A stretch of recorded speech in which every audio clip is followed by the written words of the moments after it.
Hi friends, welcome to Praveen sir classes. మొదటిసారి మన YouTube ఛానల్ని చూస్తున్న ప్రతి ఒక్క అభ్యర్థి ఇప్పుడు మన ఛానల్ని సబ్స్క్రైబ్ చేయండి.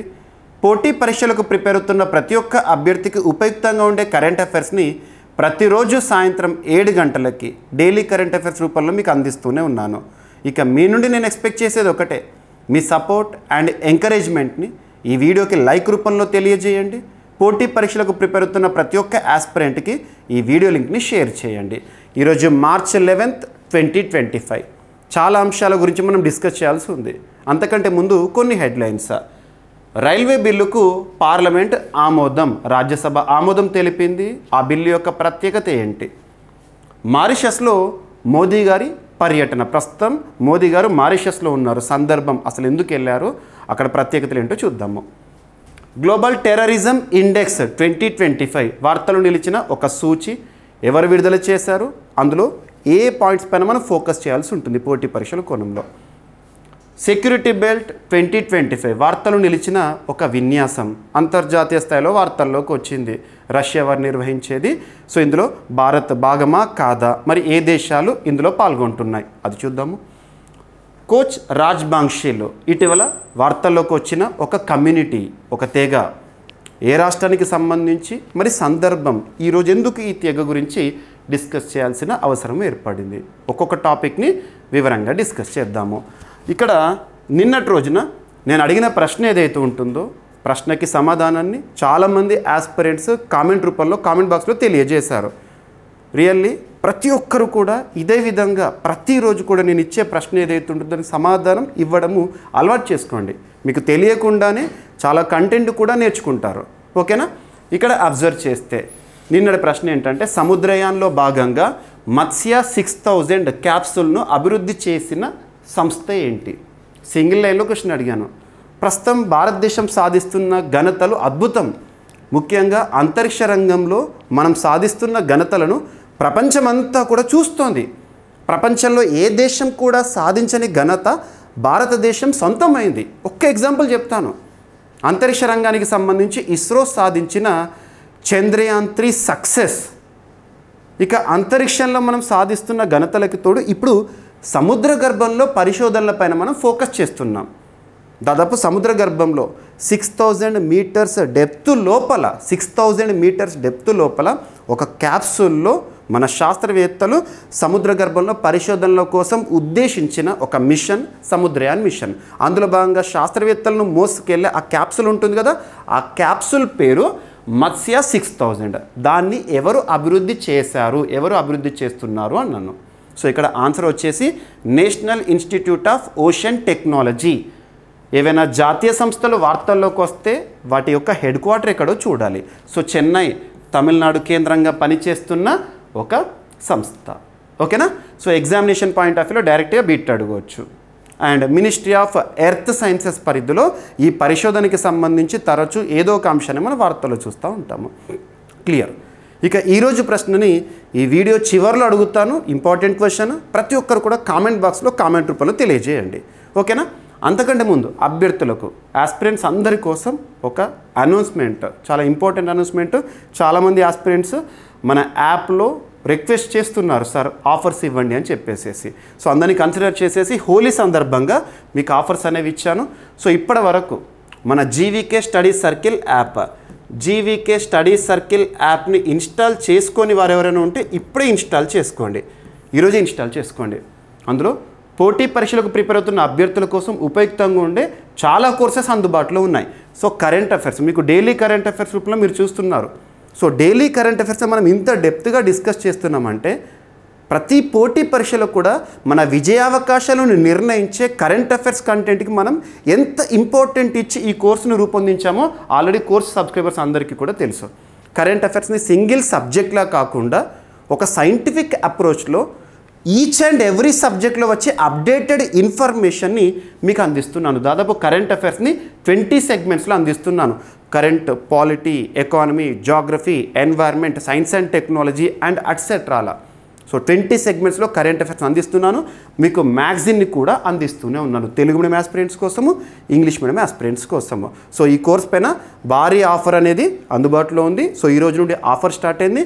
ప్రతి ఒక్కరూ యాప్ ఇన్స్టాల్ చేసుకొని మీరు అక్కడ కంటెంట్ని కూడా చూడొచ్చు, అసలు ఏమేమి సెగ్మెంట్స్ ఉన్నాయో కూడా మీకు తెలిసిపోతుంది. ఓకేనా?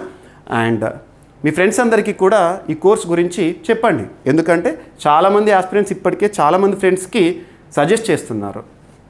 ఇక నెక్స్ట్ మిషన్ 100 అనేది కామన్గా మనం పోటీ పరీక్షలకు ప్రిపేర్ అవుతున్నప్పుడు జనరల్ స్టడీస్ పాయింట్ ఆఫ్ వ్యూలో చాలా టాపిక్స్ చూస్తాము. అందులో అన్ని టాపిక్స్ కాకుండా పోటీ పరీక్ష, ఏ పోటీ పరీక్ష అయినా, ఏ స్థాయి పోటీ పరీక్ష అయినా అభ్యర్థి తప్పనిసరిగా చదవాల్సిన అంశాలు ఏవైతే ఉంటాయో జనరల్ స్టడీస్ కంటెంట్లో, స్టాటిక్ కంటెంట్లో వాటిని మీకు ఇందులో ఇవ్వడం జరిగింది. ఇందులో 2024 ఇయర్ రౌండప్ కూడా ఇచ్చాను. సో సబ్జెక్ట్ వైజ్గా మీకు ఇంపార్టెంట్ టాపిక్స్ సింపుల్గా చెప్పాలంటే పాయింటర్స్ని మిషన్ 100 రూపంలో తీసుకొచ్చాను. మీకు ఇది ఈరోజు ఆఫర్లో అందుబాటులో ఉంది, ప్రతి ఒక్కరు చూడండి. ఇక ఇండియన్ పాలిటీ కోర్సు రీసెంట్గా ఏపీపీఎస్సీ గ్రూప్ 2 మెయిన్స్ ఎగ్జామినేషనే కానివ్వండి, లేదా గతంలో టీజీపీఎస్సీ వారు నిర్వహించిన గ్రూప్స్ ఎగ్జామినేషన్లో కానివ్వండి, మనం 100% మన కోర్స్ నుండి కవర్ చేసాము. మీకు ఏ సెషన్ నుండి ఏ టాపిక్ ఎలా వచ్చిందో కూడా మీకు నేను విత్ ప్రూఫ్స్ అన్నీ కూడా మీకు యాప్లో ప్రొవైడ్ చేశాను. మన యూట్యూబ్ ఛానల్లో పోస్ట్లో, కమ్యూనిటీ పోస్ట్లో కూడా చూపించాను. సో మీకు ఇండియన్ పాలిటీ కోర్స్ పైన కూడా భారీ ఆఫర్ అనేది ఉంది, మోస్ట్ అప్డేటెడ్ కోర్స్. ఇక యూపీఎస్సీ సివిల్ సర్వీసెస్ ఆస్పిరెంట్స్ ఎవరైతే ఉంటారో వారి కోసం ఎక్స్క్లూజివ్గా లాస్ట్ 30 ఇయర్స్ 1995 నుండి 2024 వరకు UPSC civil services preliminary papers ఉంటాయి కదా, జనరల్ స్టడీస్ పేపర్స్ సబ్జెక్ట్ వైజ్గా సెగ్రిగేట్ చేసి ఇన్ డీటెయిల్, ఇన్ డెప్త్ డిస్క్రిప్షన్తో మీకు టెస్ట్ సిరీస్ రూపంలో అందించాను. సో ప్రతి ఒక్కరు కూడా ఇది యూపీఎస్సీ ఎగ్జామినేషన్కే కాదు, ఏ పోటీ పరీక్షలకైనా కూడా ఆ క్వశ్చన్స్ అనేవి స్టాండర్డ్గా మనం రెఫరెన్స్ తీసుకోవచ్చు. సో ఈ కోర్స్ పైన కూడా భారీ ఆఫర్ ఇచ్చాను. ఓకేనా? సో ఇవన్నీ కూడా ఈరోజే యాప్ని ఇన్స్టాల్ చేసుకోండి. మీకు యాప్లో ఫ్రీ కంటెంట్లో కూడా చాలా ఇన్ఫర్మేషన్ ఉంటుంది. అండ్ ఇంకొకటి, నిన్నటి క్లాస్కి సంబంధించి అభ్యర్థులు అడిగారు, సార్ మాకు నిన్నటి క్లాస్లో టైగర్ రిజర్వ్స్ కవర్ అయిపోయినాయి, at the same time sports related important information cover అయింది, ఆ స్లైడ్స్ అయినా మాకు ప్రొవైడ్ చేయండి, మేము చదువుకుంటామని చెప్పేసి మన డైలీ కరెంట్ అఫైర్స్ వీడియోస్ చూసినవారు ఆస్పిరెంట్స్ అడిగారు. వాళ్ళ కోసం నిన్నటి క్లాస్కి సంబంధించిన స్లైడ్స్ ఏవైతే ఉంటాయో ఆ స్లైడ్స్ని మీకు పీడిఎఫ్ ఫార్మేట్లో మన జీవీకే స్టడీ సర్కిల్ యాప్లో ఫ్రీ కంటెంట్లో ఇచ్చాను, డౌన్లోడ్ చేసుకొని నా టైగర్ రిజర్వ్స్ కానివ్వండి, క్రీడా సంబంధిత అంశాలు ఏవైతే ఉంటే వాటిని చూడండి. సో నిన్నటి క్లాస్కి సంబంధించి ఓకేనా. సో ఈ రోజు క్లాస్కి సంబంధించి కూడా పీడిఎఫ్ని మన యాప్లో జీవీకే స్టడీ సర్కిల్ యాప్లో ఫ్రీ కంటెంట్లో ఇస్తాను. జీవీకే స్టడీ సర్కిల్ యాప్ని ఇన్స్టాల్ చేసుకోండి. నిన్న ఈరోజు పీడిఎఫ్ ఏదైతే ఉంటుందో ఇవి నేను బోర్డు పైన ఎక్స్ప్లెయిన్ చేసే పీడిఎఫ్ని మీకు అందుబాటులో ఉంచుతాను. ఇక ప్రతిరోజు చెప్పే టాపిక్స్ ఏవైతే ఉంటే సబ్జెక్ట్ వైజ్గా సెగ్రిగేట్ చేసి మీకు CA 360లో మంత్లీ మ్యాగజిన్గా కూడా ఇస్తున్నాను. సో ప్రతి ఒక్కరు కూడా యూజ్ఫుల్. నేను ఇచ్చే సజెషన్ ప్రతి ఒక్కరు CA 360 కూడా చూడండి, ఎందుకంటే CA 360లో సైంటిఫిక్ అప్రోచ్తో మరింత డెప్త్గా చెప్తున్నాను నేను. ఓకేనా? పీడిఎఫ్ ఉంటుంది ఇంగ్లీష్ మీడియం ఆస్పిరెంట్స్ కోసం, తెలుగు మీడియం ఆస్పిరెంట్స్ కోసం. ఓకేనా? ఇక ఈరోజు మన ఫస్ట్ టాపిక్ వచ్చేసి వార్తల్లో నిలిచిన ఒక కమ్యూనిటీ. ఈ కమ్యూనిటీ ఎందుకు వార్తల్లోకి వచ్చింది? సందర్భం ఏంటంటే ఇప్పుడు March 14th, so coming days March 14th రోజున హోంమంత్రిగా విధులు నిర్వర్తిస్తున్న అమిత్ షా గారు అస్సాం పర్యటనలో ఉండబోతున్నారు, అస్సాం పర్యటనకి వెళ్ళబోతున్నారు. ఈ సందర్భంలో అస్సాం రాష్ట్రంలో మరియు చుట్టుపక్కల ప్రాంతాల్లో నివసించే ఒక కమ్యూనిటీ కోచ్ రాజ్ బొంగ్షీల్ ఎవరైతే ఉంటారో ఈ కమ్యూనిటీ వారు, ఈ తెగకు సంబంధించిన నాయకులందరూ కూడా ఏకమై ఒక ప్రత్యేకమైన తీర్మానాన్ని ముందుంచుతున్నారు. 15 పాయింట్ల తీర్మానం. వాళ్ళు అడుగుతుంది ఏంటంటే ఈ కోచ్ రాజ్బొన్షీలు ఎవరైతే ఉన్నారో వీళ్ళకు ST హోదాను కల్పించండి. అస్సాంలో వీళ్ళు OBCలుగా గుర్తింపు పొందారు, మాకు ST status, scheduled tribe status ఇవ్వండి అని చెప్పేసి అడుగుతున్నారు. దాంతోపాటు ప్రత్యేక ఒక స్టేట్ని కూడా కోరుతున్నారు.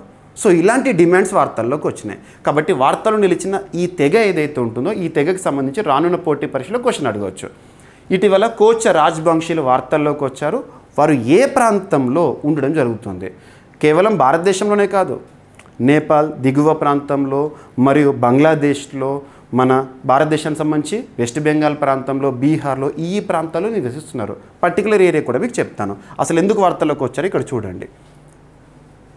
కోచ్ రాజ్బంక్షి అనేది పురాతన కోచ్ రాజ్యానికి చెందిన ఒక పురాతన తెగ. రాజ్బాంక్షి తెగను కోచ్ రాజ్బాంక్షి లేదా రాజ్వంశి అని కూడా పిలుస్తారు. రాజ్వంశి అన్న రాజ్బాంక్షి అన్న ఒకటే. రాజ్బాంక్షి అంటే రాజ సమాజం. ఇవన్నీ ఇంత ఇన్ డీటెయిల్గా అవసరం లేదు, కాకపోతే మీకు చెప్తున్నాను. వీరు ఎక్కడ నివసిస్తున్నారో చూడండి. ప్రస్తుతం వాళ్ళని అబ్జర్వ్ చేస్తే వాళ్ళు ఉన్న లొకేషన్ ఏంటంటే నేపాల్కి దిగువ ప్రాంతంలో, మన బెంగాల్కి ఉత్తర ప్రాంతంలో, ఉత్తర బీహార్ ప్రాంతంలో, ఉత్తర బంగ్లాదేశ్ ప్రాంతంలో మరియు అస్సాంలో మొత్తం ప్రాంతాల్లో కూడా ఉంటారు వీళ్ళు. అండ్ మేఘాలయలోని కొన్ని ప్రాంతాలు మరియు భూటాన్లో కూడా నివసిస్తున్నారు. ఈ ప్రాంతాల్లో నివసిస్తున్నారు ఈ కోచ్ రాజ్వంశీయులు. మరి అస్సాం రాష్ట్రానికి సంబంధించి రీసెంట్గా వాళ్ళు డిమాండ్ చేస్తున్నారు. అస్సాంలో వీళ్ళకు ఓబీసీ రిజర్వేషన్ అనేది అమల్లో ఉంది. వాళ్ళు ఎస్టీ రిజర్వేషన్ని కోరుతున్నారు. మరి బెంగాల్లో వీళ్ళు ఎస్సీలుగా గుర్తింపు పొందారు, మేఘాలయలో ఎస్టీలుగా గుర్తింపు పొందారు ఒక్కొక్క ప్రాంతం ఆధారంగా. ఇక్కడ షెడ్యూల్డ్ ట్రైబ్ తెగ అనే నిర్వచనం దేశంలోనే అత్యున్నత చట్టమైన రాజ్యాంగంలో ఆర్టికల్ 366 క్లాజ్ 25లో పేర్కొనడం జరిగింది. గుర్తుపెట్టుకోండి, ఆర్టికల్ ఇంపార్టెంట్, ఎగ్జామినేషన్లో అడుగుతారు. ఓకేనా. అండ్ కోచ్ రాజ్బాంక్షి, సన్మిళిత జౌతా మాంచా ఈ యొక్క గ్రూప్. సో ఈ కోచ్ రాజ్బాంక్షికి సంబంధించి దాదాపు 12 డిఫరెంట్ గ్రూప్స్ ఏవైతే ఉంటే వాళ్ళందరూ కలిసి ఏకతాటిపైకి వచ్చేసి ఒక జాయింట్ యాక్షన్ కమిటీ లాగా, ఒక జేఏసీ లాగా ఏర్పడ్డారు. అదే ఇది కోచ్ రాజ్బాంక్షి సన్మిళిత జౌతా మాంచా, ఇదొక గ్రూప్. వాళ్ళు ఒక ప్రత్యేకమైన తీర్మానాన్ని, మెమరాండంని కూడా సిద్ధం చేశారు 15 పాయింట్లు. అందులో వాళ్ళు అడుగుతుంది ఏంటంటే కమత్పూర్ స్టేట్ కావాలంటున్నారు. కామత్పూర్ స్టేట్ మరియు ఆ కమ్యూనిటీకి ఎస్టీ స్టేటస్ కావాలంటున్నారు. చిన్నరాయ్ రెజిమెంట్ ఒక ప్రాంతాన్ని ప్రత్యేకంగా ఏర్పాటు చేయమని అడుగుతున్నారు. సో ఇవన్నీ వాళ్ళ డిమాండ్స్. అలా డిమాండ్తో వార్తల్లోకి వచ్చారు. ఈ టాపిక్లో మనం చూడాల్సింది ఎక్కడ నివసిస్తారు, వాళ్ళ డిమాండ్ ఏంటి, ఎందుకు, అసలు సందర్భం, కంటెక్స్ట్. హోంమంత్రి అమిత్ షా గారి పర్యటనకు ముందు ఇదొకటి వార్తల్లోకి వచ్చింది. రీసెంట్గా మార్చి 8 రోజున తారాస్థాయిలో వాళ్ళు ఒక మీటింగ్ని కూడా ఏర్పాటు చేసుకున్నారు. ఇలా వార్తలు నిలుస్తూ కమ్యూనిటీలు ఏవైతే ఉంటే వాళ్ళపైన ప్రత్యక్షత చూపండి. సో ఇక్కడ మీకు ఏదైతే ఉంటుందో తెలుగులో మీకు ఇక్కడ స్క్రిప్ట్ చూపిస్తున్నాను. తెలుగులో ఇంగ్లీష్లో 2 మీడియంకి సంబంధించి మీకు మ్యాగజిన్ నేను ఇస్తున్నాను CA 360లో. అందులో మీకు డైరెక్ట్గా చదవచ్చు. ఇంగ్లీష్ మీడియం ఆస్పిరెంట్స్ కోసం ఇంగ్లీష్ మ్యాగజిన్ని, తెలుగు మీడియం ఆస్పిరెంట్స్ కోసం తెలుగు మ్యాగజిన్ని. సో ఇక్కడ చెప్పే టాపిక్స్ ఏవైతే ఉంటాయో వీటిని మరింత సైంటిఫిక్ అప్రోచ్లో మనం CA 360లో చూస్తున్నాం. ఓకేనా. నెక్స్ట్ వార్తలు నిలిచిన ఒక టైగర్ రిజర్వ్ నిన్నటి రోజున మనం చూసాము. భారతదేశంలో గుర్తింపు పొందిన 58వ tiger reserve.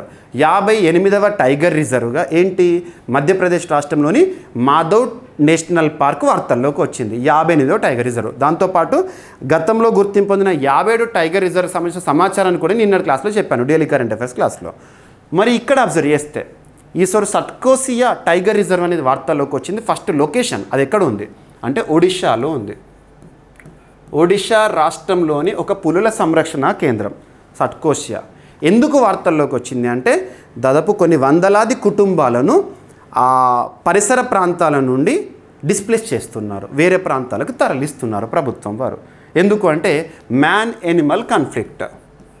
Man Animal conflict, మనిషికి మరియు మృగాలకు మధ్య జరుగుతున్న ఘర్షణ. ఈ కాన్ఫ్లిక్ట్ సర్వసాధారణంగా మనం చూస్తాము. వైల్డ్ ఎనిమల్స్ ఎక్కడైతే నివసిస్తాయో ఆ చుట్టుపక్కల ప్రాంతాల్లో నివసించే ప్రజలు తరచూ వైల్డ్ ఎనిమల్స్ నుండి దాడులను కానివ్వండి ఇవన్నీ చూస్తాము. ఇటువంటి వాటికి అడ్డుకట్ట వేయడానికి ప్రభుత్వాలు కూడా చర్యలు తీసుకుంటాయి. ఉదాహరణ తీసుకుంటే గతంలో KVIC khadi village industries commission వారు మ్యాన్ ఎలిఫెంట్ కాన్ఫ్లిక్ట్ని అడ్డుకట్ట వేయడానికి రీహ్యాబ్ అనే ఒక ఇనిషియేటివ్తో వార్తల్లోకి వచ్చారు. Rehab, reducing elephant human attacks using బీస్, ఇలాంటివి చూడాలి మనం. సో ఇక్కడ వార్తలు నిలిచిన ప్రాంతంగా చూడండి, సట్కోసియా టైగర్ రిజర్వ్, మ్యాన్ ఎనిమల్ లేదా మ్యాన్ టైగర్ కాన్ఫ్లిక్ట్ అనే ఒక టాపిక్తో వార్తలోకి వచ్చింది. ఎక్కడ ఉంది అంటారు ఒడిషా. ఒడిషా అనగానే మనకు చాలా వన్యప్రాణులకు సంబంధించిన సమాచారాన్ని ఇటీవల కాలంలో చూస్తున్నాము. సిమ్లిపాలే కానివ్వండి లేదా 3 రకాల మొసళ్ళు కలిగిన ఏకైక రాష్ట్రము, ఇలాంటివి మనకు ప్రత్యేకంగా అడగవచ్చు. ఒక గిరిజన రాష్ట్రంగా కూడా చెప్పొచ్చు. ఒడిషాలోని సట్కోసియా టైగర్ రిజర్వ్ మానవ వన్యప్రాణుల మధ్య సంఘర్షణతో సతమతం అవుతోంది. 674 కుటుంబాలు ఇటీవల టైగర్ సంరక్షణ చర్యల్లో భాగంగా అటవీ ప్రాంతం నుంచి పునరావాసం పొందినాయి అంట. ఓకేనా, రీహాబిలిటేట్ చేశారు. నెక్స్ట్ వచ్చేసి అంతర్జాతీయ అంశాలు చూద్దాము. మోదీ గారు మారిషస్ పర్యటనకి వెళ్ళడం జరిగింది. ప్రస్తుతం అక్కడే ఉన్నారు. ఎందుకు అంటే మార్చ్ 12 ప్రతి సంవత్సరం కూడా మార్చి 12 మారిషస్ దేశంలో స్వాతంత్ర దినోత్సవం లేదా జాతీయ దినోత్సవంగా జరుపుకుంటారు. మరి మారిషస్ ఇండిపెండెన్స్ స్వాతంత్రం ఎప్పుడు పొందింది అంటే 1968లో పొందింది, మార్చి 12. సో ఆ ప్రత్యేక సందర్భాన్ని ఆధారంగా చేసుకొని మారిషస్ దేశాధినేత మన భారత ప్రధాని గారిని ఇన్వైట్ చేశారు. Prime minister Modiji please come to Mauritius అని చెప్పేసి ఇన్వైట్ చేశారు. ముఖ్య అతిథిగా మన భారత ప్రధాని గారు వెళ్ళడం జరిగింది. సో ఇక్కడ పర్యటనకు వెళ్ళే ముందే చాలా వార్తల్లోకి వచ్చిన ప్రాంతాలు ఉన్నాయి. చాగోస్ ఐలాండ్స్ అని చెప్పేసి అడగవచ్చు ఎగ్జామినేషన్ పాయింట్ ఆఫ్ వ్యూలో. ఇటీవల చాగోస్ ఐలాండ్స్ అనేవి వార్తల్లోకి వచ్చినాయి. అవి ఎక్కడ ఉన్నాయి అంటే ఇండియన్ ఓషన్ ఆ ప్రాంతంలోనే ఉన్నాయి. India is queen of Indian ocean, Hindu మహాసముద్ర ప్రాంతంలో ఈ చాగోస్ ఐలాండ్స్ని మారిషస్ కోరుకుంటుంది. మారిషస్ కోరుకుంటుంది. ఎందుకు మరి మారిషస్ కోరుకుంటుంది అంటే గతంలో ఈ చాగోస్ చారిత్రాత్మకంగా మారిషస్ ప్రాంతానికి సంబంధించిందే, కానీ వీటి యొక్క సావరినిటీ మాత్రం ఇప్పటికీ కూడా బ్రిటన్ ఆధ్వర్యంలోనే ఉంది. సో మారిషస్ ఈ చాగోస్ ఐలాండ్ సావరినిటీ కోరుకుంటోంది. ఈ విషయంలో భారతదేశం ఇటీవల మారిషస్కి మద్దతు ఇచ్చింది. మారిషస్కి మా సంపూర్ణ మద్దతు, చాగోస్ దీవుల విషయంలో మారిషస్కి సార్వభౌమత్వం రావాల్సిందే అని చెప్పేసి చెప్పారు ఈ పర్యటన ముందు. ఇదొకటి వార్తల్లోకి వచ్చింది. ఓకేనా? సో ఇవి చూడండి. ఇక మారిషస్ విషయానికి వస్తే మారిషస్ యొక్క క్యాపిటల్ పోర్ట్ లూయిస్, కరెన్సీ వచ్చేసి మారిషియన్ రూపీ. ఇండియన్ ఓషన్లోని దీవుల దేశం, గుర్తుపెట్టుకోండి, దీవుల దేశం మారిషస్. ఈ ప్రాంతం అంతా కూడా మనకు మారిషస్గా ఉంటుంది. ఇక మారిషస్ దేశాధినేత ఎవరైతే ఉంటారో ఆయన పేరు కూడా మనం చూడాలి. దేశ ప్రధాని నవీన్ రాములామ్, తనే పిలిచారు మోదీ గారిని. ఓకేనా? ప్రధానమంత్రి నరేంద్ర మోదీ గారు ఈరోజు రేపు 2 రోజుల పాటు మారిషస్ పర్యటన. మరి మారిషస్ ఎప్పుడు రిపబ్లిక్ కంట్రీగా అవతరించింది, మారిషస్ ఎప్పుడు గణతంత్ర దేశంగా అవతరించింది అంటే 1992లో అవతరించింది. ఓకేనా? ఇక మన భారతదేశము ఇండియన్ ఓషన్లో దీవుల దేశాలు, చిన్న దేశాలు ఉంటాయి కదా, వాటితో డిప్లొమసీలో భాగంగా security and growth for all in the reason.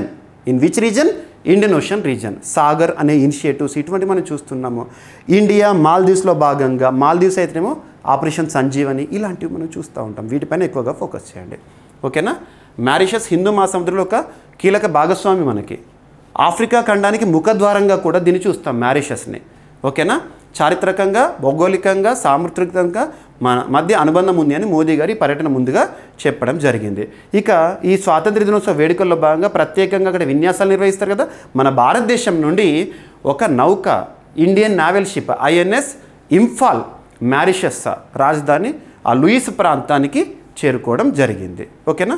ఎగ్జామినేషన్లో అడగవచ్చు పోర్ట్ లూయిస్ ఏ దేశ రాజధాని, ఇటీవల వార్తల్లోకి వచ్చింది అని. సో లొకేషన్ ఇంపార్టెంట్ ఇది అంతర్జాతీయ అంశాలు చూసినప్పుడు. ఓకేనా? Next, Bharat Ireland joint economic commission అనేది ఇటీవల వార్తల్లోకి వచ్చింది. ఇటీవల ఐర్లాండ్ సంబంధించి ఒక కీలక వ్యక్తి పర్యటన సందర్భంగా. And at the same time ఐర్లాండ్ని ఏ ఖండంలో చూడొచ్చు అంటే మనము ఐరోపా కాంటినెంట్, యూరోప్ ఖండంలో చూడొచ్చు. ఇక్కడ మీరు చూస్తుంది ఏదైతే ఉంటుందో ఐర్లాండ్ లొకేషన్. ఇక యునైటెడ్ కింగ్డమ్, ఈ ప్రాంతాలన్నీ కూడా చూడండి. నార్త్ అట్లాంటిక్ ఓషన్ ప్రాంతము, ఇక్కడ ఉండే ఒక కంట్రీ ఐర్లాండ్ యొక్క రాజధాని డబ్లిన్. కరెన్సీ వచ్చేసి యూరోపియన్ యూనియన్కి సంబంధించింది కదా. సో ఇలా మ్యాప్ పాయింటింగ్ చూడండి. మీరు యాక్చువల్గా ఆస్పిరెంట్స్ నిన్నటి క్లాస్ది అడిగారు, సార్ మీరు ఆ మ్యాప్ పాయింటింగ్ చూపించేది మాకు ప్రొవైడ్ చేస్తే ఈజీగా ఉంటుందని. సో ఈరోజు కూడా మ్యాప్ పాయింటింగ్ అనేది ఎక్కువగా ఉంది కాబట్టి మన జీవీకే స్టడీ సర్కిల్ యాప్లో దీన్ని ఈరోజు స్లైడ్ని కూడా ఫ్రీ కంటెంట్లో పెడతాను. ఓకేనా? చూడండి. సో ఇక్కడ ఐర్లాండ్ భారత్ సంబంధాలు ఏ విషయంలో? సాంకేతిక సహకారం విషయంలో, పెట్టుబడుల విషయంలో, ద్వైపాక్షిక వాణిజ్యం విషయంలో పురోగతి సాధించడానికి ఇటీవల ఒప్పందాలు కుదిరినాయి. సో ఇక్కడ చూడండి, భారత్ మరియు ఐర్లాండ్ దేశాల మధ్య ద్వైపాక్షిక వాణిజ్యం, ట్రేడ్, పెట్టుబడులు, సాంకేతిక సంబంధాలను అభివృద్ధి చేయడానికి జాయింట్ ఎకనామిక్ కమిషన్, గుర్తుపెట్టుకోండి ఇది ఇంపార్టెంట్. ఇక్కడ జాయింట్ ఎకనామిక్ కమిషన్ ఇటీవల ఏ 2 దేశాలు సంయుక్తంగా ద్వైపాక్షిక వాణిజ్యం, పెట్టుబడులు, సాంకేతిక సంబంధాలు అభివృద్ధి చేయడానికి జాయింట్ ఎకనామిక్ కమిషన్ను ఏర్పాటు చేయడానికి తీర్మానించాయి, భారత్ ఐర్లాండ్. ఓకేనా? మరి ఎవరు చెప్పారు ఈ విషయాన్ని? సుబ్రహ్మణ్యం జయశంకర్ గారు ఇటీవల ఐర్లాండ్ రాజధాని డబ్లిన్లో పర్యటన సందర్భంగా ప్రత్యేక సమావేశాల్లో చెప్పారు, భారత్ ఐర్లాండ్ సంబంధాలను ఉద్దేశించి. ఇక 2015 సంవత్సరంలో భారత ప్రధాని నరేంద్ర మోదీ గారు ఐర్లాండ్ని సందర్శించారు. ఆ తర్వాత భారత్ నుంచి ఇదే అత్యున్నత స్థాయి రాజకీయ పర్యటన, సో పొలిటికల్ టూర్ ఇదే. ఈ పర్యటనలో భాగంగా భారత్ ఐర్లాండ్ భాగస్వామ్యాన్ని బలోపేతం చేసేందుకు యాక్షన్ ప్లాన్ రూపొందించాలని ఇరు దేశాలు కూడా నిర్ణయించినాయి. మరి ప్రస్తుతం ఈ రెండు దేశాల మధ్య ఏమైనా రెండు దేశాల వార్తలకు వస్తే, అందులోనూ ట్రేడ్ రిలేటెడ్గా ఏమైనా ఒప్పందాల వార్తలకు వస్తే ప్రస్తుతం ఆ రెండు దేశాల మధ్య వాణిజ్యం ఎంత జరుగుతుందో కూడా చూడాలి. భారత్ ఐర్లాండ్ మధ్య వాణిజ్యం ప్రస్తుతం ఏ విధంగా ఉందంటే 16 బిలియన్ యూరోల ద్వైపాక్షిక వాణిజ్యం అనేది జరుగుతుందంట. దీన్ని మరింత ముందుకు తీసుకెళ్ళాలి, ఇంకా రెట్టింపు చేయాలని ఈ జాయింట్ ఎకనామిక్ కమిషన్ చర్యలు తీసుకుంటుంది. ఇక గుర్తుపెట్టుకోండి. ఓకే, నెక్స్ట్ వార్తలు అంతర్జాతీయ అంశాలు చెప్తున్నాను. వార్తలు నిలిచిన ఒక ప్రదేశం, ఏదైనా విపత్తు సంబంధిత అంశంతో కానీ వివాదాస్పదమై వార్తలు నిలిచిన ప్రాంతం కానివ్వండి, ఎగ్జామినేషన్ పాయింట్ ఆఫ్ వ్యూలో క్వశ్చన్ రూపంలో మనం చూస్తాము. మనం లాస్ట్ 2 days బ్యాక్ మీకు మన డైలీ కరెంట్ అఫైర్స్ క్లాస్లో మన ప్రవీణ్ సార్ క్లాసెస్ యూట్యూబ్ ఛానల్లో చెప్పాను. ఇటీవల కిలావియా అనే ఒక అగ్నిపర్వతం బద్దలై చుట్టుపక్కల ప్రాంతాలకి సమస్యాత్మకంగా మారి వార్తల్లోకి వచ్చిందని నన్ను హవాయి దీవుల్లో ఉంది, అమెరికాకు సంబంధించి. సో ఆ అగ్నిపర్వతం గురించి చెప్పినప్పుడు దాదాపు ఒక 30 అగ్నిపర్వతాల లిస్ట్ చెప్పాను లాస్ట్ 2 days బ్యాక్. వీడియో చూడండి, మీరు ప్లేలిస్ట్లో ఉంటుంది. ఓకేనా. ఇక్కడ మరొక అగ్నిపర్వతం ఇటీవల తరచూ బద్దలవుతూ చుట్టుపక్కల ప్రాంతాలకి సమస్యాత్మకంగా మారి వార్తల్లోకి వచ్చింది. ఏంటి ఆ అగ్నిపర్వతం అంటే గటమాలాలో ఉన్న ఒక అగ్నిపర్వతం, ఫ్యూగో అగ్నిపర్వతం. మీరు ఈరోజు వాస్తవానికి ఈ టాపిక్ ఈరోజు తెలుగు వార్తాపత్రికల్లో కవర్ కాలేదు, ఇంగ్లీష్ వార్తాపత్రికలు కవర్ అయింది. గటమాలాస్ వాల్కెనో ఫ్యూగో ఎరప్ట్స్ అని చెప్పేసేసి. సో ఇటీవల తరచూ బదులవుతూ చుట్టుపక్కల ప్రాంతాలకి సమస్యాత్మకంగా మారి వార్తల్లోకి వచ్చిన ఫ్యూగో అగ్నిపర్వతం ఎక్కడ? గటమాలా. గటమాలా అనే దేశం ప్రపంచ పటంలో ఎక్కడుందో చూడాలి మనం. ఎక్కడుంది? సెంట్రల్ అమెరికా ప్రాంతం, నార్త్ సౌత్, ఆ మధ్యలో సెంట్రల్ ప్రాంతం ఉంటుంది, అక్కడ ఉండే ఒక కంట్రీ.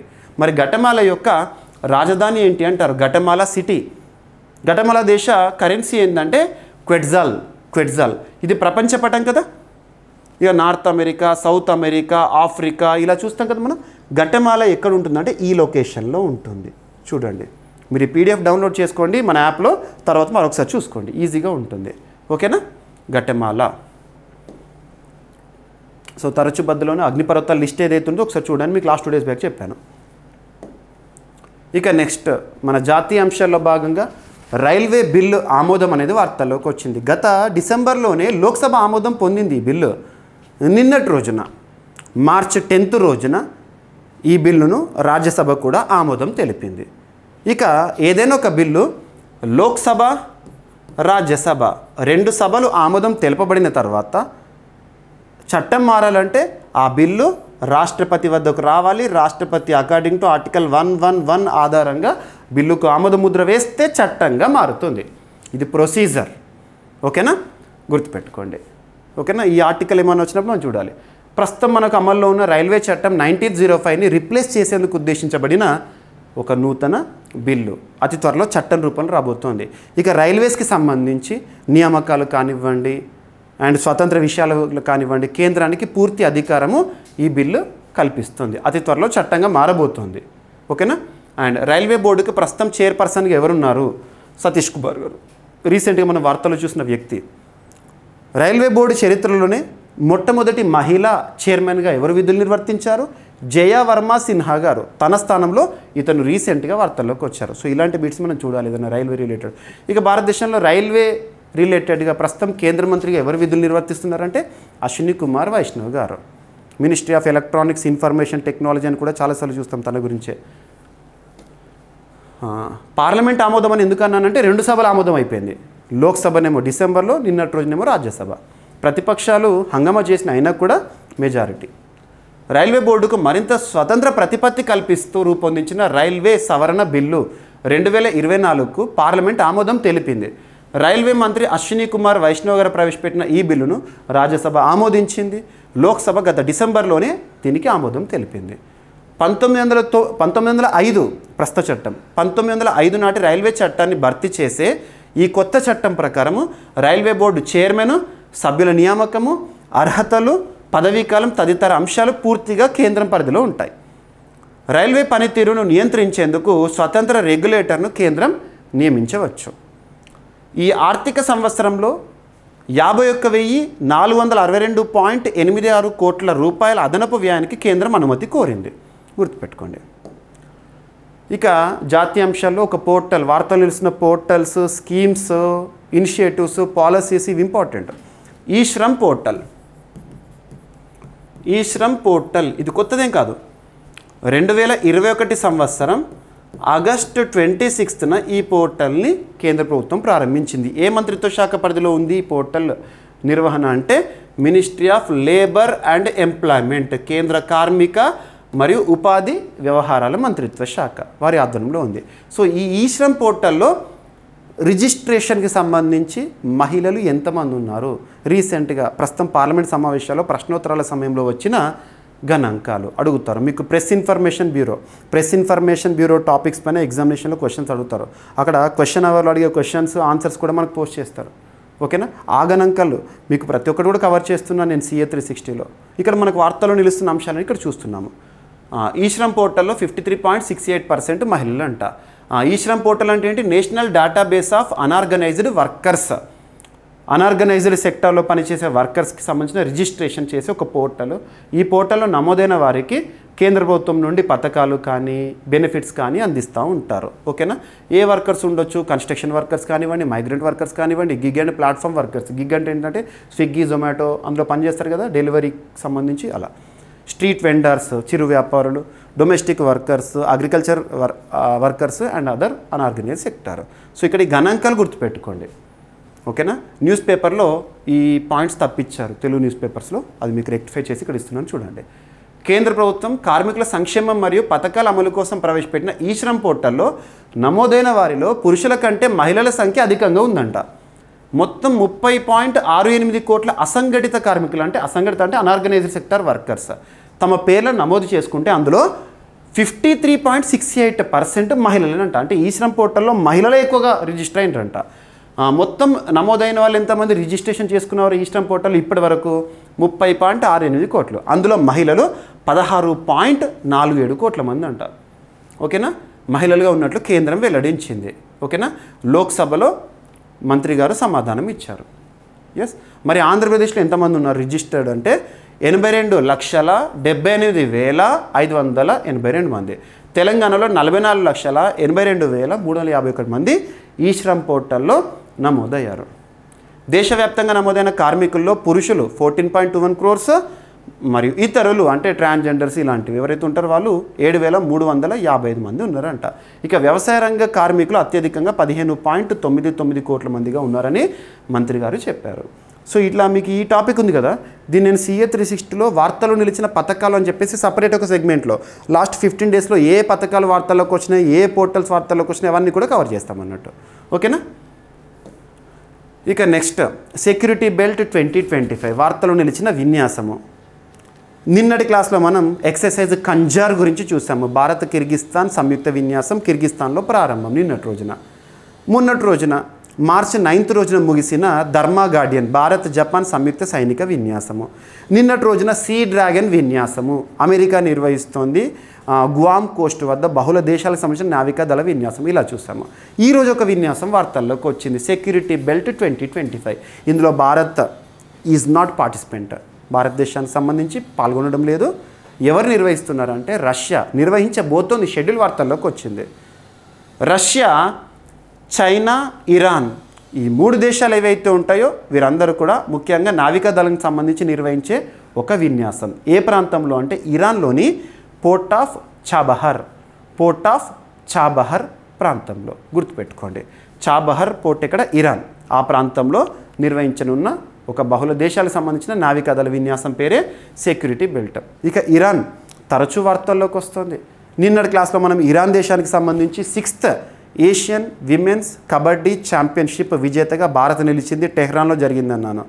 అండ్ ఇరాన్ ప్రస్తుతం రాజధాని మార్పులో నిమగ్నమైంది. ప్రస్తుత రాజధాని టెహ్రాన్ కదా ఇరాన్కి, మక్రాన్ ప్రాంతానికి రాజధానిని మరలిస్తోంది. సో ఇలాంటివి మనం లింక్ చేసుకోవాలి.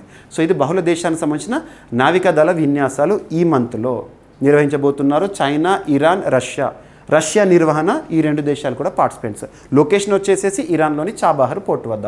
చాబహర్ పోర్ట్ విషయంలో భారతదేశం కూడా పాత్ర ఉంది, గుర్తుపెట్టుకోండి. రష్యా మార్చి నెల చివరిలో నిర్వహించే ఒక విన్యాసం. ఓకేనా. నెక్స్ట్, వార్తల్లో నిలిచిన సూచీలు లేదా ర్యాంకింగ్స్. ఏదైనా ఒక సూచీ వార్తల్లోకి వచ్చిందంటే ఆ సూచీ లేదా నివేదికను ఎవరు విడుదల చేశారు, ఆ సంస్థ యొక్క ప్రధాన కేంద్రం ఎక్కడ, అందులో గణాంకాలు ఏంటి, లేదా ర్యాంక్స్ ఉంటే ర్యాంక్స్ ఏంటి చూడాలి. ఇక్కడ ర్యాంక్స్ ఏం లేవు, గణాంకాలు ఉన్నాయి. టెర్రరిజం విషయంలో ప్రస్తుతం ప్రపంచం ఎలాంటి పరిస్థితుల్లో ఉంది, ఎలా ఇంపాక్ట్ అవుతుంది, అండ్ ఐఎస్ఐఎస్ ఇస్లామిక్ స్టేట్ ప్రభావం ఇంకా ఉంది అని ఇలాంటి వాస్తవాలను చెప్పారు. ఓకేనా. First, global terrorism index. ఇలాగే report direct cover page, report cover page. Global terrorism index అంటే ప్రపంచ తీవ్రవాద సూచి అని చెప్పొచ్చు. 2025కి సంబంధించి రిలీజ్ అయింది. మరి ఎవరు రిలీజ్ చేశారు? Institute for economics and peace, IEP అంటాం. Institute for economics and peace అనే సంస్థ రిలీజ్ చేసింది గ్లోబల్ టెర్రరిజం ఇండెక్స్. మరి ఈ సంస్థ యొక్క ప్రధాన కేంద్రం ఎక్కడ అంటే సిడ్నీ. సిడ్నీ అంటే ఆస్ట్రేలియా, గుర్తుపెట్టుకోండి. ఇలా హెడ్ క్వార్టర్ కూడా చూడాలి. సో ప్రస్తుతం ప్రపంచవ్యాప్తంగా గ్లోబల్ రిజల్ట్స్, తీవ్రవాదం ఎలా ఉంది అని, టెర్రరిజంకి సంబంధించిన ట్రెండ్స్ ఎలా ఉన్నాయి, ఎన్ని జరుగుతున్నాయి దాడులు, మరియు ఇస్లామిక్ స్టేట్ ఎలాంటి ప్రభావాన్ని చూపిస్తుంది, ఇలాంటివి.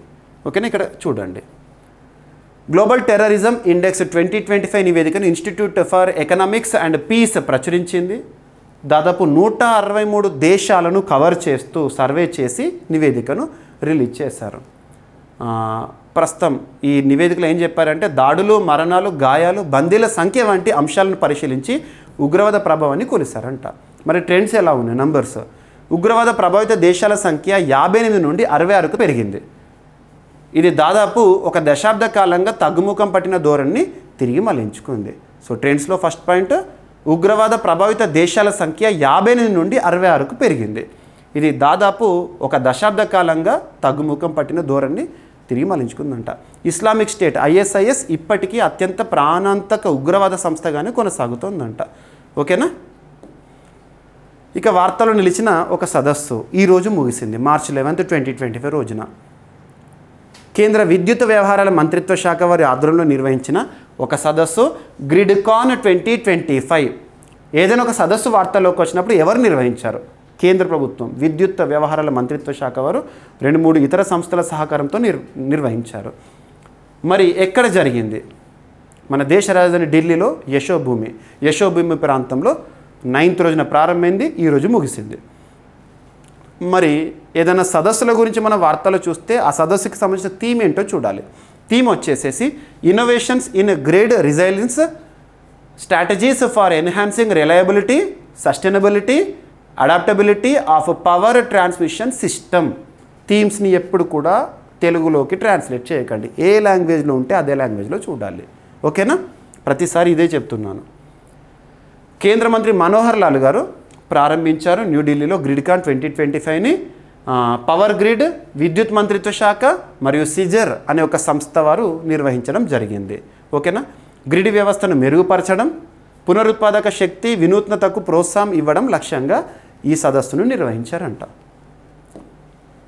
ఇక ర్యాంకింగ్స్లో ఒక టాపిక్, మన డొమెస్టిక్ ర్యాంకింగ్స్ కొన్ని సంస్థలకు సంబంధించి YouGov సంస్థ ఇటీవల ర్యాంకింగ్స్ ఇచ్చింది మన భారతదేశంలో ప్రముఖ సంస్థలకు సంబంధించి. అందులో top 10 brands in terms of value విషయంలో ఎలా ఉంది. టాప్లో అమెజాన్ సంస్థ, second Flipkart, third Amul. Just ఇది ఎగ్జామినేషన్ పాయింట్ ఆఫ్ వ్యూలో అంత పెద్ద సిగ్నిఫికెన్స్ లేదు. కాకపోతే ఈ banking examinations, finance related examination, miscellaneous ఎగ్జామినేషన్లో ఇటువంటివి అడగవచ్చు కాబట్టి ఇక్కడ పోస్ట్ చేస్తున్నాను. గ్రూప్స్ అభ్యర్థులకు అడగరు ఈ టాపిక్. ఓకేనా. గుర్తుపెట్టుకోండి, YouGov సంస్థ. ఓకేనా. ఇక వార్తలో నిలిచిన ఒక జీవి, న్యూ స్పెసీస్ లేదా జంతువులే కానివ్వండి, వృక్షజాతులే కానివ్వండి, ఏదైనా సరే వార్తల్లోకి వచ్చిందంటే దానికి సంబంధించిన సైంటిఫిక్ నేమ్ చూడాలి. దాన్ని ఎక్కడ ఐడెంటిఫై చేశారు, అది ఏ వర్గీకరణకు సంబంధించింది.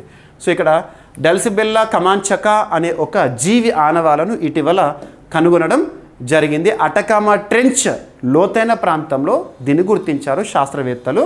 సో దీని యొక్క సైంటిఫిక్ నేమ్ గుర్తుపెట్టుకోండి, ఇది ఒక యాంఫిపోడ్ వెరైటీ. నెక్స్ట్, సైన్స్ అండ్ టెక్నాలజీలో భాగంగా మనకు కామన్గా డాక్టర్ దగ్గరికి వెళ్తే ఏదైనా సిమ్టమ్స్ చెప్తే ప్రిస్క్రిప్షన్ ఇస్తారు, డయాగ్నోసిస్ ఆధారంగా ప్రిస్క్రిప్షన్. అందులో మెడిసిన్ రాస్తారు, ఏ సమయంలో ఏది వేసుకోవాలి, ట్యాబ్లెట్ ఎలా తీసుకోవాలి అని చెప్పేసి. చాలామంది మెడిసిన్ ఇంటేక్ అప్పుడు మధ్యాహ్నం వేసుకోవాలి ట్యాబ్లెట్ అనుకుంటారు కానీ మర్చిపోతారు. మర్చిపోవడం అనేది మనిషికి సర్వసాధారణం ఏ విషయమైనా. సో ఇక్కడ అలాంటిది జరగకుండా ఒక ఇన్నోవేషన్, సో సమయానికి మనకు ట్యాబ్లెట్ ఇచ్చే ఒక యంత్రం లేదా డిస్పెన్సర్ అనుకోండి. సో వేలకు మాత్రలు అందించి ఒక డిస్పెన్సర్ని తయారు చేస్తే ఇటీవల ఎవరు వార్తల్లోకి వచ్చారు, ఆర్టిఫిషియల్ ఇంటెలిజెన్స్ మరియు ఇంటర్నెట్ ఆఫ్ థింగ్స్ ఆధారంగా పిల్ డిస్పెన్సర్ అంటే ట్యాబ్లెట్స్ని ఇచ్చేది పూణేలోని MIT వరల్డ్ పీస్ యూనివర్సిటీ పరిశోధకులు అభివృద్ధి చేశారు. డైరెక్ట్గా గుర్తుపెట్టుకోండి సరిపోతుంది. రిమోట్ ద్వారా నియంత్రించగల సామర్థ్యం దీని సొంతం అంట. అండ్ విమానాశ్రయానికి ఒక అవార్డు మన Shamshabad international airport, Rajiv Gandhi international terminal అంటాము. భారతదేశంలో ఏ విమానాశ్రయం ఎక్కడ ఉంది ఆ పేర్లు చూడండి. ఉదాహరణకు దేశ రాజధాని న్యూఢిల్లీలో ఉంది ఇందిరాగాంధీ ఇంటర్నేషనల్ టెర్మినల్. మన రాష్ట్ర రాజధాని హైదరాబాద్లో ఉందేమో రాజీవ్ గాంధీ ఇంటర్నేషనల్ టెర్మినల్. ఉదాహరణకు అండమాన్కి వెళ్ళమనుకోండి, అండమాన్లో ఉండే ఎయిర్పోర్ట్ పేరు వీర్ సావర్కర్ ఎయిర్పోర్ట్. ఇలాంటివి చూడాలి, ఓకేనా. నెక్స్ట్ శంషాబాద్ విమానాశ్రయానికి ఒక ప్రతిష్టాత్మక అవార్డు అనేది వచ్చింది, ముఖ్యంగా నాణ్యత గల సర్వీసెస్ విషయంలో కానివ్వండి అండ్ ప్రయాణికుల సంఖ్యకు సంబంధించి కానివ్వండి. సో ఎవరిచ్చారు పురస్కారం అంటే ఎయిర్పోర్ట్స్ కౌన్సిల్ ఆఫ్ ఇంటర్నేషనల్ లేదా airports council international. Airports council international సంస్థ, దీని యొక్క ప్రధాన కేంద్రం మాంట్రియల్ కెనడా కేంద్రం పనిచేస్తుంది. వీరిచ్చారు శంషాబాద్ ఎయిర్పోర్ట్కి ఉత్తమ విమానాశ్రయం పురస్కారము. శంషాబాద్ అంతర్జాతీయ విమానాశ్రయానికి ప్రతిష్టాత్మక గౌరవం దక్కింది. ఎయిర్పోర్ట్స్ కౌన్సిల్ ఇంటర్నేషనల్ నిర్వహించిన ఎయిర్పోర్ట్ సర్వీస్ క్వాలిటీ సర్వేలో ఆసియా పసిఫిక్ ప్రాంతంలో 2024 సంవత్సరానికి గాను 15 నుండి 25 మిలియన్ వార్షిక ప్రయాణికుల సామర్థ్యం విభాగంలో పురస్కారాన్ని పొందిందంట. ఇక క్రీడలకు సంబంధించి సో భారతదేశంలో జరిగే ఒక ఈవెంట్, అంతర్జాతీయ ఈవెంట్ ఈ రోజున ప్రారంభమైంది. మొట్టమొదటి పారా అథ్లెటిక్స్ గ్రాండ్ ప్రీ అనేది ఢిల్లీ వేదికగా జవహర్లాల్ నెహ్రూ స్టేడియంలో ఈరోజు ప్రారంభమైంది. సో ఈ రోజు నుండి 13th మార్చ్ వరకు జరుగుతుంది. జవహర్లాల్ నెహ్రూ స్టేడియం న్యూఢిల్లీలో పారా అథ్లెటిక్స్ గ్రాండ్ ప్రీ టోర్నమెంట్. దాదాపు 20 దేశాల నుంచి 280కి పైగా పారా అథ్లెట్లు పాల్గొంటారు. ఇక్కడ గుర్తుంచుకోండి, భారతదేశం నుండి 145 మంది ఇందులో పాల్గొంటారు. ప్రముఖ అథ్లెట్లు పాల్గొనేవారు ఎవరు మన భారతదేశం నుండి అంటే ప్రవీణ్ హైజంప్, నవదీప్, ధరంబీర్ ఇలాంటి వాళ్ళు పాల్గొంటారు. కానీ సుమిత్ అంతెల్, యోగేష్ కతునియా వీళ్ళు ఈ టోర్నీకి దూరంగా ఉన్నారు. జస్ట్ గుర్తుపెట్టుకోండి, ఈ టోర్నీ ముగిసిన తర్వాత విజేత ఎవరో కూడా మనం చూడాలి. ఓకే, ఈరోజు ప్రారంభం. ఇక తెలంగాణ రాష్ట్రానికి సంబంధించి గద్దర్ పురస్కారం అనేది వార్తల్లోకి వచ్చింది. లాస్ట్ 1 year నుండి మనం చూస్తున్నాం చలనచిత్ర పరిశ్రమలో గద్దర్ గారి పేరిట, అంతకుముందు నంది పురస్కారం ఇచ్చేవారు, ఆ నంది పురస్కారం స్థానంలో గద్దర్ గారి పేరిట పురస్కారాన్ని ప్రారంభిస్తామని ఎప్పుడో రేవంత్ రెడ్డి గారు చెప్పారు. ఇటీవల గ్రీన్ సిగ్నల్ అనేది రావడం జరిగింది. గద్దర్ గారి పేరు మనందరికీ తెలుసు, విప్లవ పాటలు పాడే, విప్లవ రచయితలు చేసే ఒక వ్యక్తి విఠలరావు. ఓకేనా. గద్దర్ తెలంగాణ చలనచిత్ర పురస్కారాలకు సంబంధించిన విధి విధానాలను ముఖ్యమంత్రి రేవంత్ రెడ్డి గారు ఆమోదించారని తెలంగాణ రాష్ట్రానికి సంబంధించి ఫిల్మ్ డెవలప్మెంట్ కౌన్సిల్ లేదా చలనచిత్ర అభివృద్ధి సంస్థ చైర్మన్ దిల్ రాజు గారు చెప్పారు. ఇక 102 అనే ఒక దేశం వార్తల్లోకి వచ్చింది. ఇటీవల లలిత్ మోదీ, యాక్చువల్గా IPL సృష్టికర్త లలిత్ మోదీ అనొచ్చు, తను దేశం వదిలి పారిపోయాడు అవినీతి కారణాలు. 102 దేశానికి వెళ్ళాడు, ఇటీవల పాస్పోర్ట్ తీసుకొని మరీ వెళ్ళాడు. అక్కడ పౌరసత్వం వచ్చింది అని కూడా చెప్పాడు, కానీ ఆ పౌరసత్వాన్ని రివోక్ చేయడం జరిగింది 102. అలా వార్తల్లోకి వచ్చింది 102. సో 102 మనకి ఏ ప్రాంతంలో ఉంటుంది అని అడుగుతారు. సో ఇక్కడ పోర్ట్ విల్లా అనేది రాజధాని, ముఖ్యంగా ఆస్ట్రేలియా ఈ ప్రాంతం ఉంటుంది, కోరల్ సీ ప్రాంతం, ఈ ప్రాంతంలో ఉండే ఒక దీవి దేశం. 102 లలిత్ మోదీ పౌరసత్వాన్ని రద్దు చేయడం జరిగింది. గుర్తుపెట్టుకోండి, సింపుల్గా గుర్తుపెట్టుకోండి, మరి అంత పెద్ద ఇంపార్టెంట్ పర్సన్ ఏం కాదు, తన గురించి నేర్చుకునేంత. ఓకేనా. ఇక్కడ ఇంపార్టెంట్ ఒక పురస్కారము, మన భారతదేశానికి సంబంధించి జయశ్రీ వెంకటేశన్ గారు, తమిళనాడు రాష్ట్రానికి సంబంధించిన ఒక మహిళ, ఇటీవల రామ్సర్ పురస్కారంతో వార్తల్లోకి వచ్చారు. రామ్సర్ సెక్రటేరియట్ ఎక్కడ ఉంది? గ్లాండ్, స్విట్జర్లాండ్లో ఉంది. వారు ఈ పురస్కారాన్ని ప్రకటించారు. 2025 women change makers in the world 2025 అని చెప్పేసి పురస్కారాన్ని ప్రకటించారు. 12 మంది మహిళలకు పురస్కారం ప్రకటిస్తే అందులో మన భారతదేశం నుండి పురస్కార గ్రహీతగా జయశ్రీ వెంకటేషన్ గారు తను పొందిన పురస్కారం ఏంటంటే కేటగిరీ ఏంటంటే Ramsar award for wetland wise use పురస్కారం. భారతదేశం నుండి ఈ సంవత్సరం మార్చిలో వార్తల్లోకి వచ్చిన Ramsar award for wetland wise use పురస్కార గ్రహీత ఎవరు అంటారు? తను భారతదేశం నుండి మొట్టమొదటి మహిళగా ఈ పురస్కార గ్రహీతగా వార్తల్లోకి వచ్చారు. ఈ పురస్కారాల ప్రకటన చరిత్రలో రెండోసారి జరిగింది మన భారతదేశం నుండి ఒక మహిళ. సో తను ప్రస్తుతం తమిళనాడులో కేర్ ఎర్త్ ట్రస్ట్ అనే ఒక సంస్థకి కోఫౌండర్గా ఉన్నారు. డైరెక్ట్గా గుర్తుపెట్టుకోండి, అడగవచ్చు.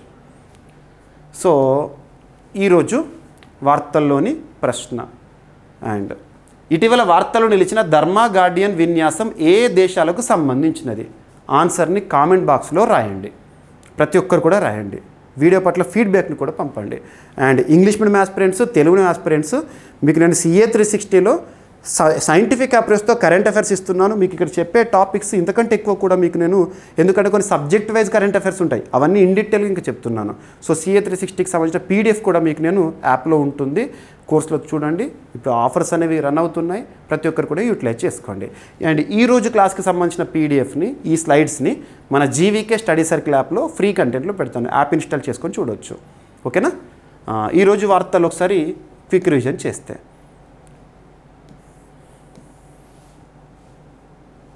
ఫస్ట్ రాజ్బాంక్షిల్ వార్తల్లోకి వచ్చారు. సట్కోసియా టైగర్ రిజర్వ్. నెక్స్ట్ మారిషస్లో మోదీ గారి పర్యటన. నెక్స్ట్ భారత్ ఐర్లాండ్ సంబంధాలు. అగ్నిపర్వతం ఫ్యూగో. నెక్స్ట్ రైల్వే బిల్లుకు పార్లమెంట్ ఆమోదం అనే అంశము. నెక్స్ట్ ఈ శ్రమ్ పోర్టల్లో రిజిస్ట్రేషన్కి సంబంధించిన గణాంకాలు. సెక్యూరిటీ బెల్ట్ ఎక్సర్సైజ్ రష్యా నిర్వహణ. Global terrorism index 2025. గ్రిడ్కాన్ సమ్మిట్ ఈరోజు ముగిసింది. అండ్ యూగవ్ ర్యాంకింగ్స్ భారతదేశానికి సంబంధించి. నెక్స్ట్ డల్సిబెల్లా కమాంచకా అనే ఒక జీవి. నెక్స్ట్ వేలకు మాత్రలు అందించే ఒక డిస్పెన్సర్ని పూణే శాస్త్రవేత్తలు సృష్టించారు. శంషాబాద్ ఎయిర్పోర్ట్కి ఒక పురస్కారము. నెక్స్ట్ మొట్టమొదటి పారా అథ్లెటిక్స్ గ్రాండ్ ప్రీ భారతదేశం ఆతిథ్యంలో. గద్దర్ పురస్కారాలకు ఆమోదము. నెక్స్ట్ 1/2 దివులు వార్తల్లోకి వచ్చినాయి. నెక్స్ట్ జయశ్రీ వెంకటేషన్ గారు ప్రతిష్టాత్మక పురస్కార గ్రహీతగా మొట్టమొదటి భారతీయురాలిగా వార్తల్లోకి వచ్చారు. సో వీడియోకి నచ్చితే లైక్ చేయండి, మీ ఫ్రెండ్స్ అందరికీ షేర్ చేయండి. రేపటి క్లాస్తో మళ్ళీ కలుద్దాము. Thank you.